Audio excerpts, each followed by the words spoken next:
PR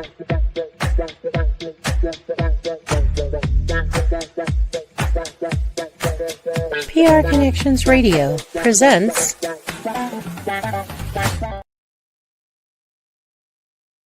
1978, National Youth Advocate Program has provided cost-effective, community-based services and support to children, youth, and families.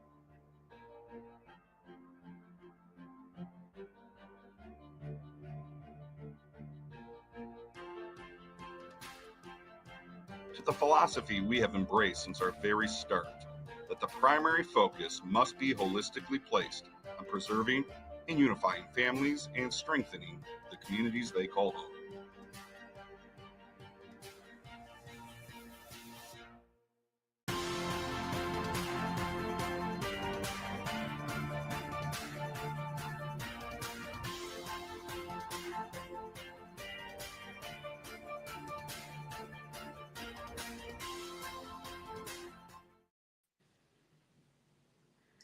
All right. Hey, everybody. My name is Trenton Brisco, and welcome to the Brisco Bridge to Foster Care in Nevada. It's proudly sponsored by the National Youth Advocate Program. Thank you to them. Before we get started, let's just say I am not an expert. I don't claim to be one. Every state has different rules and processes. So when it comes to foster care, so if you're interested, look at that local agency and figure out get the most accurate information. This podcast exists simply to bridge the gap. Whether you're curious, interested in fostering, or just want to learn more about the system, this is in place to have that open conversation and hear real stories. So today, I'm excited to introduce my guest. I like her, PureJoy Belanger. PJ is an ordained chaplain, a certified activist, a best-selling author. It's great to be here. And honestly, that's just scratching the surface, because PJ, go ahead and tell us more about you that I didn't mention, because I know there's so much more.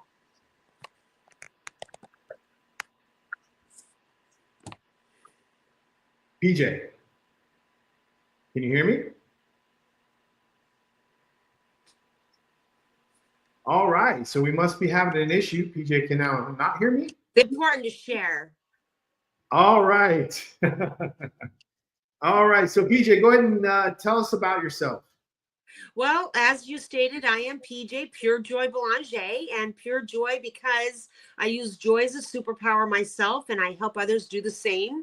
I'm a community ambassador, certified activist, certified mentor. I am a nutritionist by trade.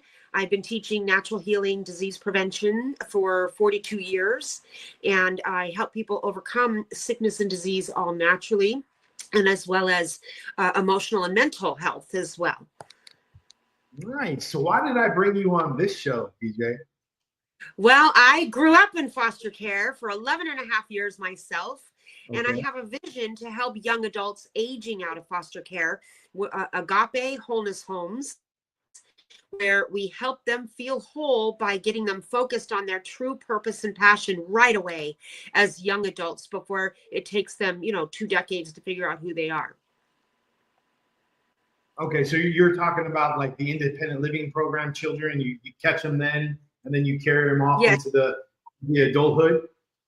Yes, we're thinking, 16 to 22 is the age range where they generally are, ready to be out of the foster care system, and they're trying to figure out who they are. They're trying to figure out what their purpose in life is. A lot of them don't even know that their lives were intended, which is the big realization that I had to come to, that my life was intended, and so are theirs. So if they're 16 or they're 20 or they're 22 and they're focused on developing their purpose and their passion, then they're going to have better outcomes. And when we have better outcomes with these people, we help the state as well by lowering the humanitarian risks.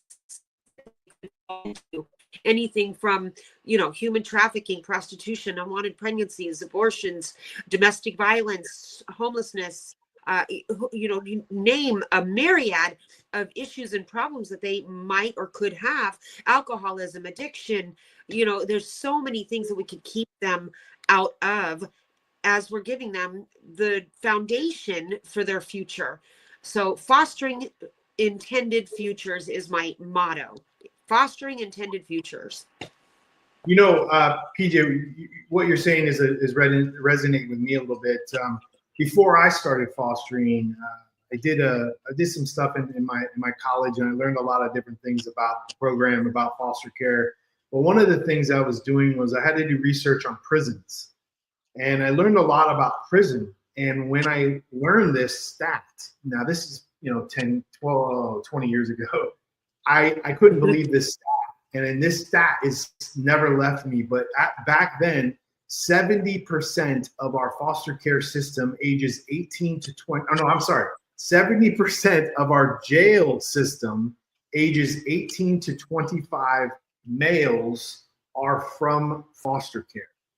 Right. So having heard that stat, and who knows what the number is today, I believe like an independent living program is the most important, because these kids start to, when they're about to age out, they all want to run away. They're all just like, I'm done with this system.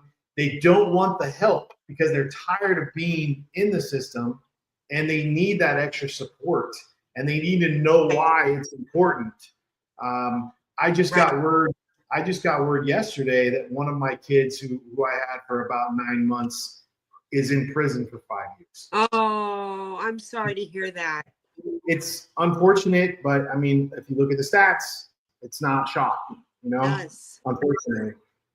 Well, in Nevada, we have the wonderful program called Hope for Prisoners, which reduces recidivism by like 73%, a very high rate of these individuals who get mentors and who get support. They do not repeat offend. They don't go back. So the program is being offered now in jail systems, from what I believe. So perhaps if there's a way to get in touch with them, ask them to apply to Hope for Prisoners. Yeah, absolutely. It'll give them a focus. And let's just be clear. Let's just be clear for the viewers who don't understand foster care, right? I don't want people to automatically just think that all the kids that we have come to your house are going to end up in prison or whatever. That's not, right. This is just a case by case. Remember, I had 42 kids come through my house. Only one that I heard went to prison. So let's just be clear. Don't. I mean, there might be more, but let's just be clear on that. Not everybody. They're all still just kids. They need us so that they don't end up falling down the wrong path.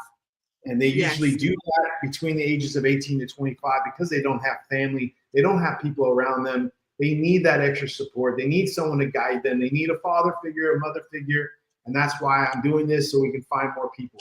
But PJ, let's go backwards a little bit. We're talking about right now, but what I want to talk about with you a little bit is, can you give me, what were the years that you were in foster care? Like, how old were you? What age were you in foster care? Well, from what I understand, from what I've been told, I was in and out of foster homes as a baby. But the one I remember was I was put in at 5 years old, and I was there until I ran away at 15. And I met my real mother and then ran away from her right after my 16th birthday. And in those 11 and a half years that I was in that home, 52 different children had come and gone. Wow. Yes. Wow. Yes. And that's not, was it a group home or was it just a foster home? It was, we had 6 kids at any given time. So there was several of us that she took custody of as legal guardians. That's why we were in her home for so long. And then after the legal guardianship, that she also, there was 4 or 5 of us that were in custody as guardian, as our legal guardians. And then she still had openings for other kids that would come in and come and go. Right.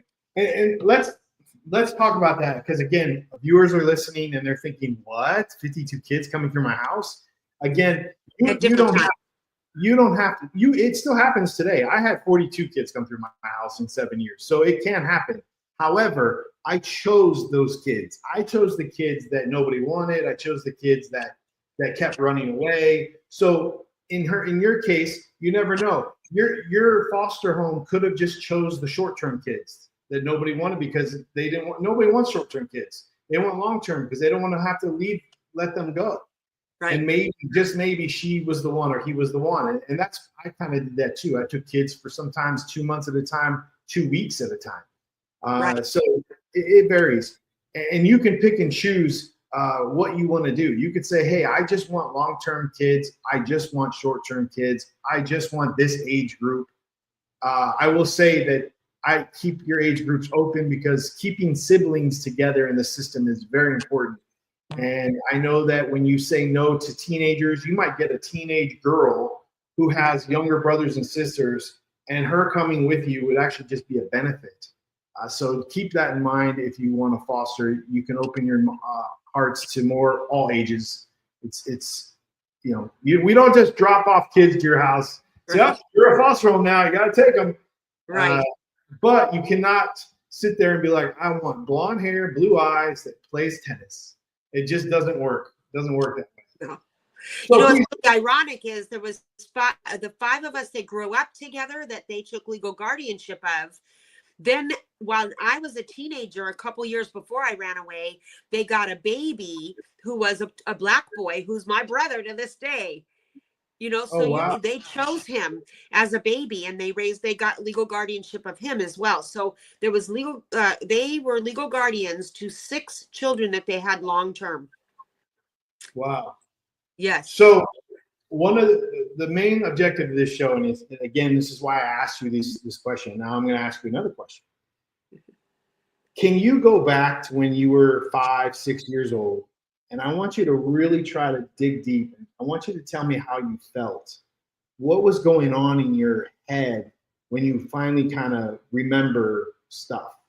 And I'm not asking you to say what happened to you negatively. I'm just saying, being in the system as a child and those adults that had to take care of you, what kind of emotions did you have? Well, it was such an interesting time, and you talk about the negative things that they didn't happen until they got legal guardianship of me. But the few years from 5 to 9, I was just a foster child, and I remember my real mother trying to come visit me, and I was so afraid of her I would run and hide, and that's how I ended up being put up for legal, adoption. Actually, I was at LA Hospital, Children's Hospital, meeting couples to be adopted.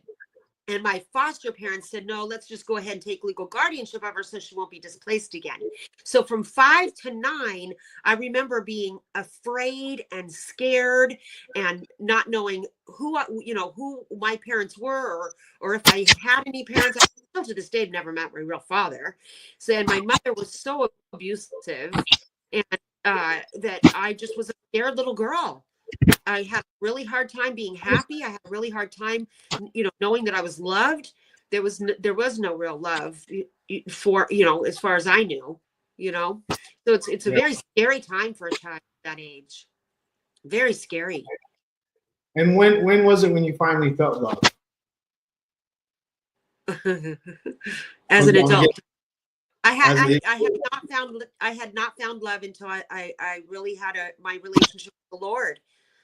To this day, my only true love has been the Lord.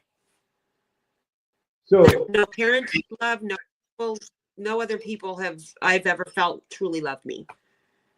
So I'm sorry to hear that, and I love you. So let me tell you. And I love me now too.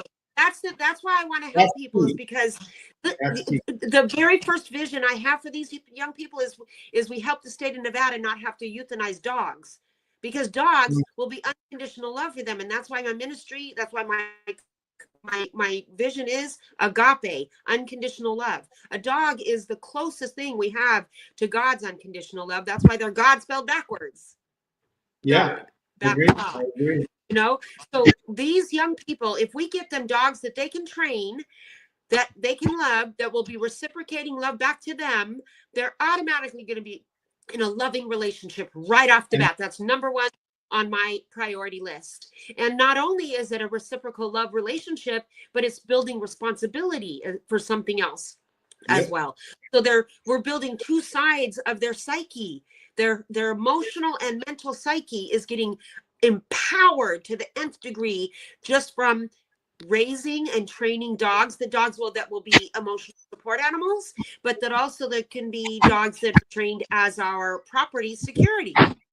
So that's an endeavor all in itself that's going to explode these young people's living intentionally, living with a purpose, having a passion, because they're automatically going to see that their life is important to something else.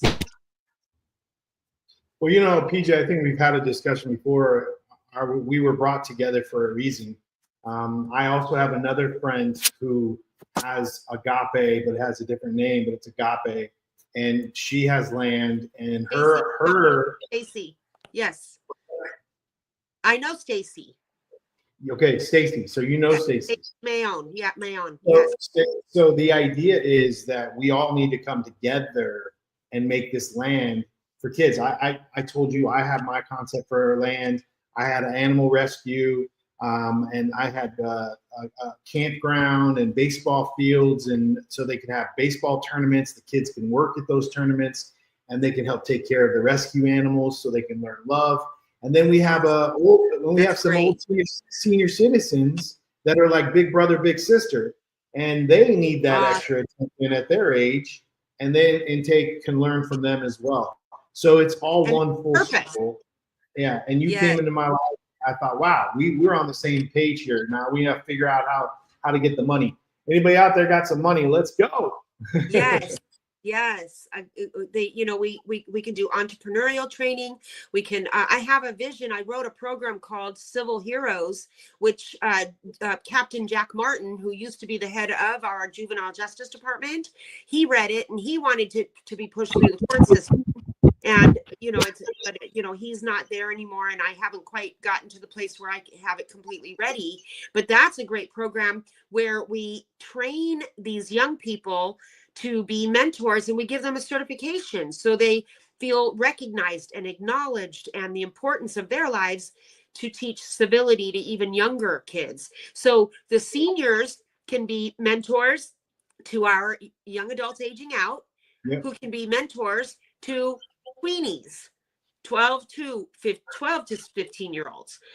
It's a chain reaction all the way up through the community. So it's a full circle, because seniors need something to keep themselves busy, to give them purpose for their lives. And these young people need to know that their lives are important right away, right off the bat. It's a wonderful thing. And I'm so glad that we did meet, because it gives me a great vision and a great heart for the vision that I've been given, so to know that I'm already engaged. We're on age, and collaboration is going to be. Yeah, I have to say that I have been trying to do this all my life, and it's crazy how many people I've been meeting over the last year who all align with what I'm doing. Like, what are the chances? And it just, to me, is saying that God is sending the right people to me. Usually I'm the one that has to do everything, and it's great to find someone that has the passion and wants to do it too. Yes. And it's just a matter of time. We just got to piece it together, stand strong, and go for it. But let's go back a little bit again. We're going to keep going on to some things that I'm trying to keep this show. You're my second episode, and I'm trying to keep it in a kind of a rhythm of learning about the system a little bit. So let me ask you, this is very important for viewers who are thinking about becoming a foster home. What kind of parents, or what advice would you give to someone who wants to become a foster home, and what kind of parent would you like to see, or would you have liked to have in your life? Well, the need is for people who are loving and kind, that can be firm and kind, because rulership without relationship is tyranny. And that's what's happening with so many children, is they're getting tyrannical parents, or parents that don't have any, they're overly kind and overly nice and don't have the firmness. It has to be firm and kind firm and kind together. So it's people who are healthy themselves, people who are emotionally and mentally able to be a stable environment for these children. So if you have a heart for kids and you know that you can be firm and kind, you're needed. You're needed. We need you. These children need you. So we need people who to step up that have a place in their home, that have a place in their heart, that can be a source for training these kids to be healthy themselves, that they don't have to grow up with PTSD and rage and all these emotional and mental problems that these kids have that either get them in trouble or they can't have healthy relationships. We can help them have healthy relationships by showing them what a healthy relationship is. Relating to one another in kindness, but having healthy boundaries. So those are the parents that are needed. Those are the couples that are needed. I do believe that children need, kind of a man and a woman. I really believe that couples are the best environment for children. And if those parents, those couples have a healthy relationship with one another, that's going to be a great example for these children. Yeah, I agree. But I will say, though, unfortunately, there's not a lot of that out there today. So we will take quality people no matter what. Yes, single parents are awesome if they have a stable emotional, mental, physical, financial life that has boundaries and kindness, firmness and kindness. Absolutely. A single parent with firmness and kindness is better than no parent. And I think what people need to understand is this is different than just taking in any kid. And this is what I try to explain to them is these kids come from nothing. They weren't taught how to feel. They weren't taught how to love. They weren't taught anything. Right. So you have to give them grace. You can't just automatically think that you're gonna listen to me because I'm tough. It doesn't work that way. I mean, I used to think that because I could be tough. I'm a coach. And then when I got my kids, I started realizing that this is going to be a battle that I can't win. Right. You have to learn how to nurture and reprimand and yet still give them a voice. So I teach people that you have to learn how to do positive manipulation. Yes. And what I always did was this is a simple thing. PJ, would you like to go to Taco Bell, Burger King, or McDonald's? PJ, what's your answer? Well, none of the above. You can't say none of the above. Okay. Yeah. It would have to be Burger King. Okay. Just make it. Okay. So she says Burger King. Okay, maybe I should. Burgers are grilled.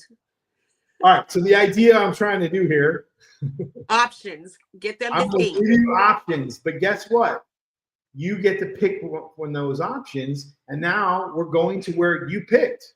Yes. But did you pick that? I chose the three options. The Right. kids don't see it that way. They just feel like empowered.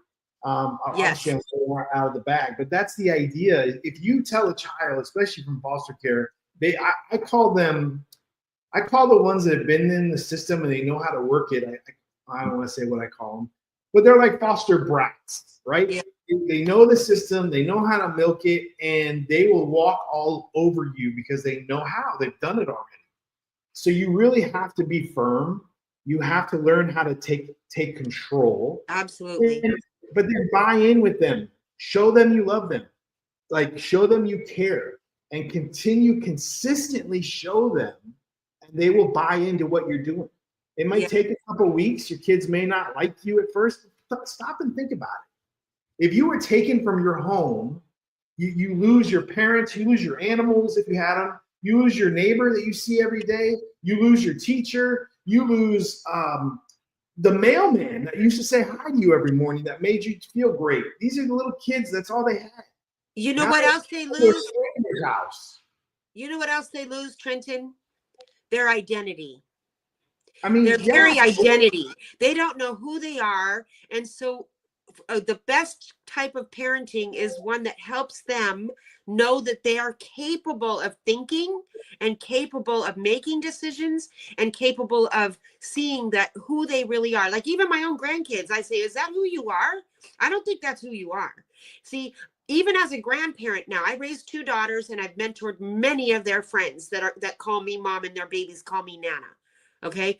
And I have learned that punishment and discipline are 2 totally different things. You want your kids to end up in jail, punish them. If you want your kids to have good, healthy lives, discipline them.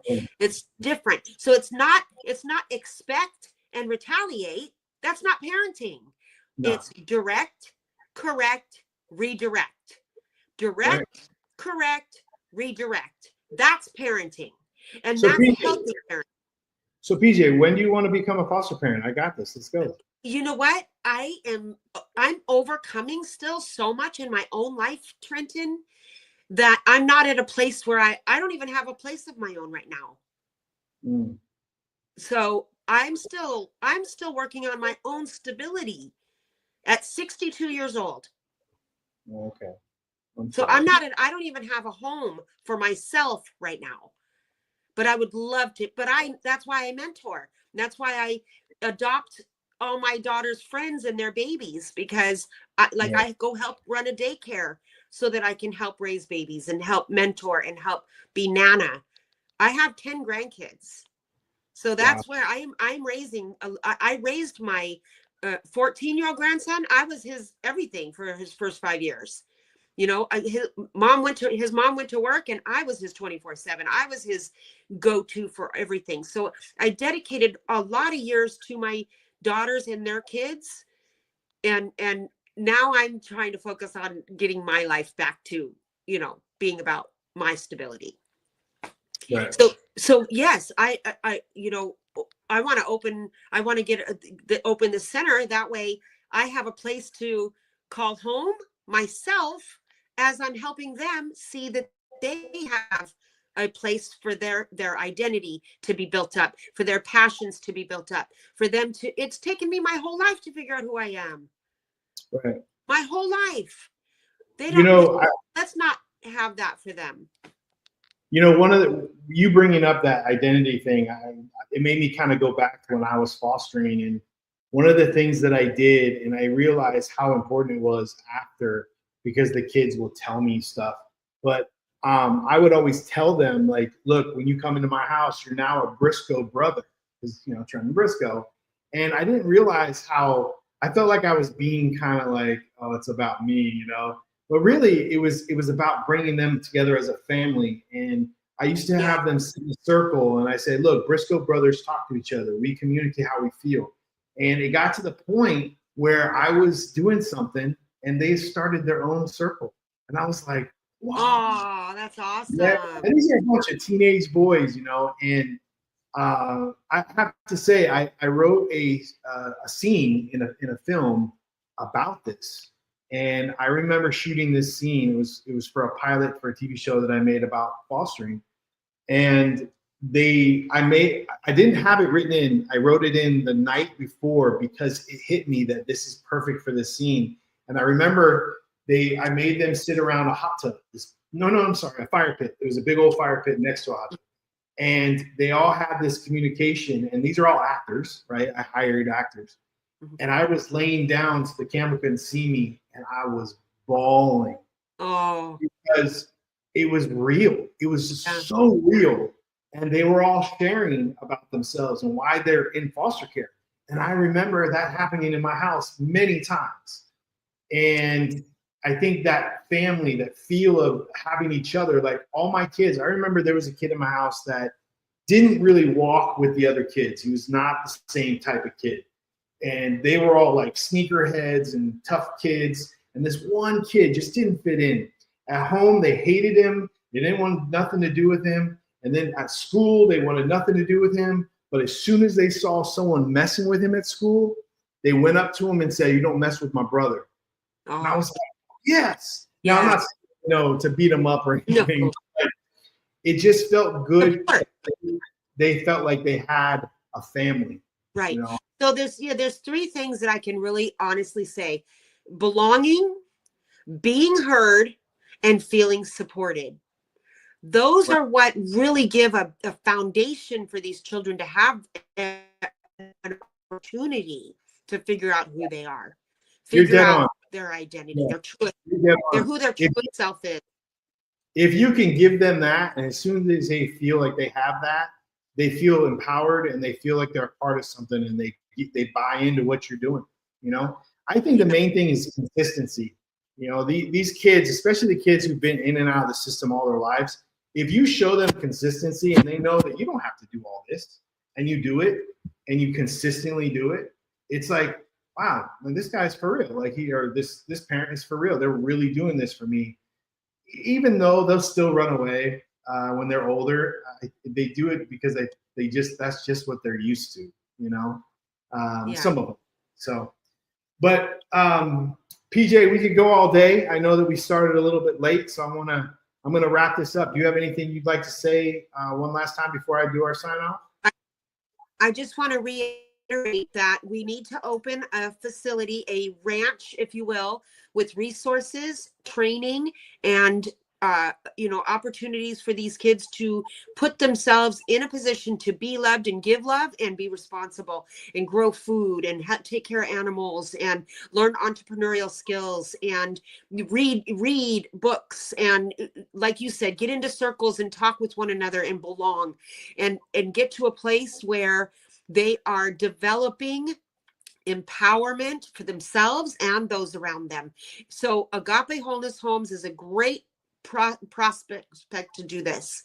So we need seed money, we need a property. So that's the biggest thing I want to put out there, is that if there's anybody who knows of a property where we could train dogs and train young adults, let's get in touch with us.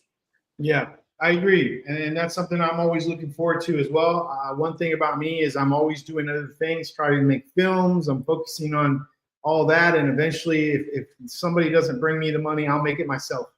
And that's the idea that I have and always have had. I'm a little shocked I haven't made it yet, but that's what's in the cards for now. And I'm going to continue moving forward no matter what.